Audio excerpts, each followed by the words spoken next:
Hello everyone, कैसे हैं आप सब लोग। स्पेसिफिक रिलीफ एक्ट 1963 के आज के वीडियो में हम डिस्कस करने वाले हैं section 18 of the specific relief act. अब तक के वीडियोस में मैंने सेक्शन 17 तक को पूरा डिस्कस कर लिया है। अगर आपको स्पेसिफिक रिलीफ एक्ट के पहले वाले सेक्शंस को कवर करना है तो आप वीडियोस देख लीजिए, और उन सारे वीडियोस में मैंने हर एक सेक्शन को डिटेल में कवर किया है, जिससे आपके सारे कॉन्सेप्ट्स क्लियर हो जाएंगे, सारे अमेंडमेंट्स आपको समझ में आ जाएंगे जो 2018 वाले अमेंडमेंट हुए थे in the specific relief act 1963। और आज हम लोग सेक्शन 18 के बारे में बात कर रहे हैं। तो सेक्शन 18 का डिस्कशन शुरू करते हैं। इस डिस्कशन को शुरू करने से पहले एक इंपॉर्टेंट इंफॉर्मेशन है जो आप सब लोगों, section 18 of the specific relief act, मैं जरूर चाहूंगा कि अगर अब तक आपने मेरे लेक्चर्स नहीं देखे हैं स्पेसिफिक रिलीफ एक्ट के, तो मैं चाहूंगा कि आप वो सारे लेक्चर्स देखिए। मैंने अलग अलग सेक्शन वाइज मैंने उन लेक्चर्स को बनाया है और उनमें मैंने हर एक सेक्शन को डिटेल में कवर किया है। तो अगर आपको किसी भी पर्टिकुलर सेक्शन में कोई डाउट है, कंफ्यूजन है, तो ये सीरीज आपको बहुत हेल्प करेगी आपके स्पेशल रिलीफ एक्ट के डाउट्स को क्लियर करने में। ऑलराइट, अब सेक्शन 18 जो है वो किसके बारे में है, किस बारे में है सेक्शन 18? तो this section 18 is about non enforcement except with variation, except with variation. अब इस बात को समझिएगा कि यहाँ पे प्लेंटिव जो है जब स्पेसिफिक परफॉर्मेंस के लिए कोर्ट में सूट फाइल कर रहा है, तो कोर्ट ये कह रहा है कि यहाँ पे नॉन एनफोर्समेंट होगा। There would be non enforcement except with variation. मतलब कॉन्ट्रैक्ट बनने के बाद हो सकता है कि कुछ वेरिएशन आ गए हों, या फिर कोई ऐसी सिचुएशन आ गई है जिसकी वजह से जो स्पेसिफिक परफॉर्मेंस प्लेंटिव कोर्ट में डिमांड कर रहा है, कोर्ट उसका एग्जैक्ट फुलफिलमेंट नहीं करवा सकता। और कोर्ट उसका एग्जैक्ट फुलफिलमेंट क्यों नहीं करवा सकता?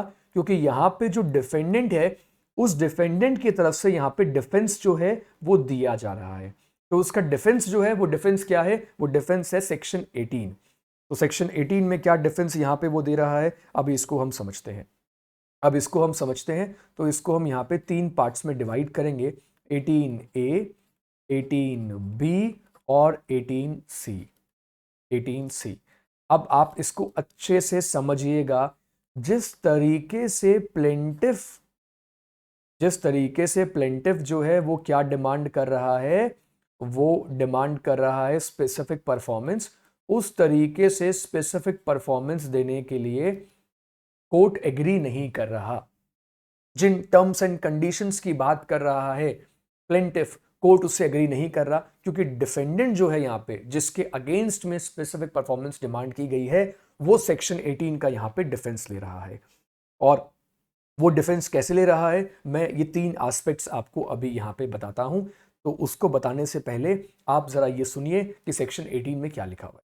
सेक्शन 18 जो है वो कहता है, where a plaintiff seeks specific performance of a contract in writing to which the defendant sets up a variation। तो यहां पे आपको एक वर्ड याद रखना है, सेक्शन 18 में एक बहुत इंपॉर्टेंट वर्ड है, दैट इज वेरिएशन। ये इस सेक्शन का की वर्ड है। सेक्शन 18 जो है ना, इसका की वर्ड क्या है? वेरिएशन है। तो यहां पे the plaintiff cannot obtain the performance sought, plaintiff performance को ऑब्टेन नहीं कर सकता except with the variation. Variation के साथ तो अलाउ कर रहा है court. So set up in the following cases namely. तो डिफेंडेंट यहां पे कुछ वेरिएशंस के बारे में बात कर रहा है, उन्हीं वेरिएशंस के साथ में ये पॉसिबल है। तो ये कैसे कैसे पॉसिबल है, अब मैं आपको बताता हूं। और इसको समझाने के लिए मैं चाहूंगा कि आप जब सेक्शन 18 को पढ़ें, तो आप सेक्शन 18 को बैराक्ट से पढ़ो। इस लेक्चर के साथ साथ में आप बैराक्ट से जब आप उसको पढ़ोगे तो आपको ये पूरी तरीके से समझ में आ जाएगा। तो देखो यहां पे मैं बात कर रहा हूं सेक्शन 18 में, 18A में I am talking about fraud. मैं फ्रॉड की बात कर रहा हूं। यहां मैं बात कर रहा हूं मिस्टेक ऑफ फैक्ट की, और साथ ही साथ मैं बात कर रहा हूं यहां किसकी? यहां मैं बात कर रहा हूं मिस रिप्रेजेंटेशन। समझ रहे हो आप इस पॉइंट को? मैं इन तीन चीजों की यहां पे बात कर रहा हूं और इन तीनों चीजों का डिफेंस जो है वो कौन लेगा? वो डिफेंडेंट इनमें से किसी का भी डिफेंस जो है वो ले सकता है। ठीक है, सो यहां पे वो बोलेगा the return contract of which performance is sought is in terms और effect different from what the parties agreed to. ठीक है, तो यहां पे वो ये डिफेंस लेगा कि जो रिटर्न कॉन्ट्रैक्ट जो किया गया है, जिसके लिए स्पेसिफिक परफॉर्मेंस को डिमांड किया जा रहा है, ये उससे डिफरेंट है जिसके लिए पार्टीज रियल में एग्री हुई थी। मतलब पार्टीज जो हैं वो एग्री हुई थी किसी और टर्म्स एंड कंडीशंस पे, लेकिन जो रिटर्न कॉन्ट्रैक्ट बना है उसमें कुछ और ही लिखा हुआ है, इसलिए डिफेंडेंट जो है वो स्पेसिफिक परफॉर्मेंस के अगेंस्ट है। और वो ये कह रहा है कि जो हमारा इंटेंशन था उस इंटेंशन के अकॉर्डिंग अगर परफॉर्मेंस करवाई जाएगी तो हम परफॉर्म करने के लिए तैयार हैं। हालांकि ये बात उनको प्रूव करनी पड़ेगी, इस बात के एविडेंसेस उनको रखने पड़ेंगे कि जो रिटर्न कॉन्ट्रैक्ट था वो हमारी इंटेंशंस को, जो हमारी डिजायर थी, जो हमारा ऑब्जेक्टिव था उसको पूरा नहीं कर रहा, इसलिए इसके स्पेसिफिक परफॉर्मेंस नहीं होनी चाहिए। एक एग्जाम्पल देके मैं आपको बताता हूं। एग्जाम्पल देखिए, अमर, प्रेम और गोगो, ये तीन पर्सन्स हैं और ये राइटिंग में एक कॉन्ट्रैक्ट करते हैं और कॉन्ट्रैक्ट करके ये बोलते हैं कि ये मिस्टर बजाज को कितने अमाउंट देंगे? ये मिस्टर बजाज को 3 लाख रुपए की पेमेंट करेंगे। 3 लाख रुपए देने की प्रॉमिस कर देते हैं तीन लोग, अमर, प्रेम एंड गोगो। अब उस कॉन्ट्रैक्ट में, ठीक है, उस कॉन्ट्रैक्ट को जब बनाया जाता है तो रिटर्न फॉर्म में लिख दिया जाता है 3 lakh rupees each. 3 lakh rupees each लिख दिया रिटर्न कॉन्ट्रैक्ट में। जबकि उनकी इंटेंशन यहां पे क्या थी? उनकी इंटेंशन ये थी कि तीनों मिलकर 3 लाख रुपीज पे करेंगे, तीनों मिलकर 3 लाख रुपीज पे करेंगे। ये नहीं कहा था कि एक एक पर्सन जो है वो 3-3 लाख रुपए पे करना चाहता है। अब जिसको उन्होंने दिया था, यहां पे अमर, प्रेम, गोगो, इन तीनों ने मिलकर ये दिया था रिटर्न फॉर्म में, किसको? मिस्टर बजाज को। मिस्टर बजाज कोर्ट में पहुंच गए प्लेंटिफ बनकर और स्पेसिफिक परफॉर्मेंस डिमांड करने लगे। तो ये तीनों पर्सन कोर्ट में आए और इन्होंने कहा कि सर जो ईच वर्ड लिखा गया था उस कॉन्ट्रैक्ट में वो बाय मिस्टेक आ गया था, वो बाय मिस्टेक था। और एग्जैक्टली हमारी इंटेंशन क्या थी? हम लोग ज्वाइंटली 3 लाख रुपए पे करने वाले थे, हम लोग 9 लाख रुपीज पे नहीं करने वाले थे, 3 लाख रुपीज पे करने वाले थे। तो अगर स्पेसिफिक परफॉर्मेंस करवानी है तो 3 लाख रुपए की करवाई जाए, ना कि 9 लाख रुपए की। ये बात समझ में आ रही है आप लोगों को? क्योंकि उन्होंने कहा हमारी ऐसी इंटेंशन ही नहीं थी। ये बात अलग है कि उन्हें इसके एविडेंसेस कोर्ट में रखने पड़ेंगे, वो ऐसे प्रूव रखेंगे जिससे कि वो इस बात को साबित कर पाए कि हमारी इंटेंशन सिर्फ 3 लाख रुपए को देने की थी, 9 लाख रुपए देने की नहीं थी। और जो ईच लिखा हुआ था, 3 लाख रुपीज ईच, जो उस कॉन्ट्रैक्ट में लिखा हुआ था वो गलत लिखा हुआ है, तो उसे इसको साबित करना पड़ेगा। जो उनके पास ट्रांजेक्शन हुए हैं, बैंक स्टेटमेंट्स हैं या कोई लोन का स्टेटमेंट है, किसी भी तरीके से उस बात को प्रूव कर देंगे। Is it clear? ये बात समझ में आ गई? तो 18A ये बेसिकली ये बात कहता कि रिटर्न कॉन्ट्रैक्ट जो है वो डिफरेंट है किससे? जिससे पार्टीज एग्री हुई थी। जैसे कि एग्जाम्पल में मैंने आपको क्या बताया? एग्जाम्पल में हमने अभी ये देखा कि मान लो ये लिखा था 3 लाख रुपीज ईच, लेकिन पार्टीज एग्री हुई थी किसके लिए? वो जॉइंटली पे करने के लिए एग्री हुई थी। ठीक है, अब 18B को देखते हैं। 18B में ये कहा गया है कि कुछ सर्टेन लीगल रिजल्ट उस लीगल कॉन्ट्रैक्ट के थ्रू, लीगल रिजल्ट जो थे वो पार्टी जो थी वो प्रोड्यूस करना चाह रही थी। सर्टेन लीगल रिजल्ट जो कि डिजायर्ड रिजल्ट थे और उसमें फेलियर हुआ है, वो रिजल्ट प्रोड्यूस नहीं हो पाए हैं, इसलिए उस रिटर्न एग्रीमेंट का, आप ये बोल दीजिए, उसका एनफोर्समेंट जो है वो नहीं हो पाएगा। अब एग्जाम्पल सुनिए, यहां पे एक एग्जाम्पल सुनिए कि एक बहुत ही रिच पर्सन है और वो पर्सन बोलता है दूसरे पर्सन को कि मैं चलो अपनी प्रॉपर्टी जो है ना वो तुम्हें दे रहा हूं और तुम्हारे फेवर में लाइफ एस्टेट क्रिएट कर रहा हूं। इस बात का मतलब समझिएगा, वो कह रहा है कि लाइफ एस्टेट क्रिएट कर रहा हूं, प्रॉपर्टी की ओनरशिप नहीं दे रहा हूं, ठीक है, और इसके बदले में तुमसे कुछ चार्ज भी करूंगा। तो एक प्रॉपर्टी का लाइफ एस्टेट जो है वो एक प्रॉपर्टी का ओनर दूसरे पर्सन के फेवर में क्या कर रहा है, दूसरे पर्सन के फेवर में क्रिएट कर रहा है और बदले में उससे चार्ज भी कर रहा है।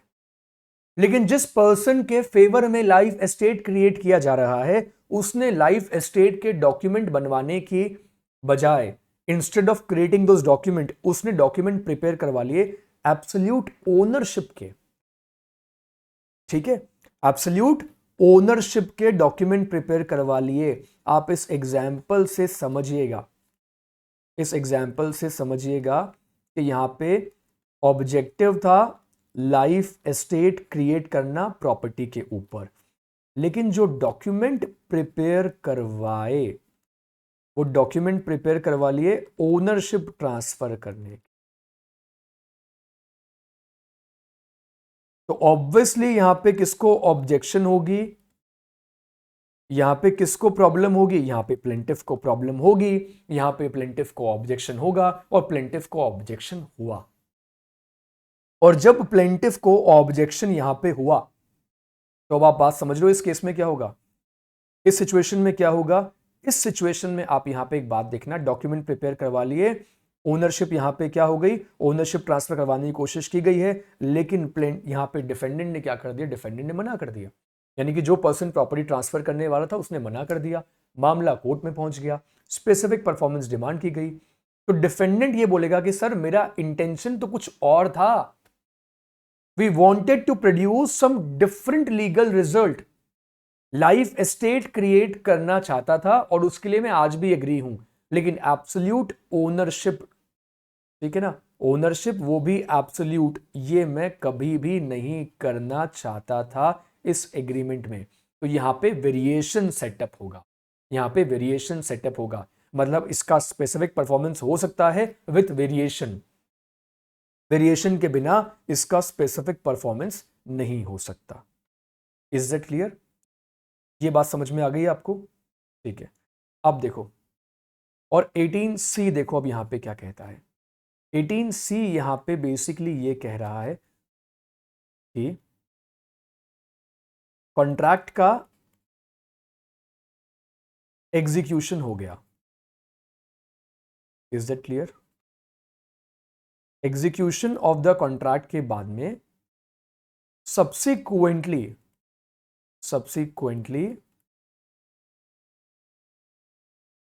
देयर इज ए वेरिएशन, ठीक है। उसके बाद दोनों पार्टीज ने क्या किया है, वेरिएशन कर लिया है टर्म्स में। अगर टर्म्स में तो कॉन्ट्रैक्ट तो पहले बन चुका है, लेकिन उसके बाद अगर सब्सिक्वेंट वेरिएशन हो गया है तो इस वेरिएशन को भी हमें ध्यान में रखना है। जैसे कि मैं आपको एक एग्जांपल बताता हूं, एक प्रॉपर्टी का ओनर है और वो अपनी प्रॉपर्टी को रेंट पे दे रहा है और उस प्रॉपर्टी के लिए वो रेंट चार्ज करता है, बोलता है कि 10,000 रुपए पर मंथ आप मुझे इस प्रॉपर्टी के लिए पे कर देना। लेकिन बेसिकली वो ये बोलता है कि ठीक है मैं पहले आपको प्रॉपर्टी जो है वो ठीक करवा के दूंगा, रिपेयर करवा के दूंगा।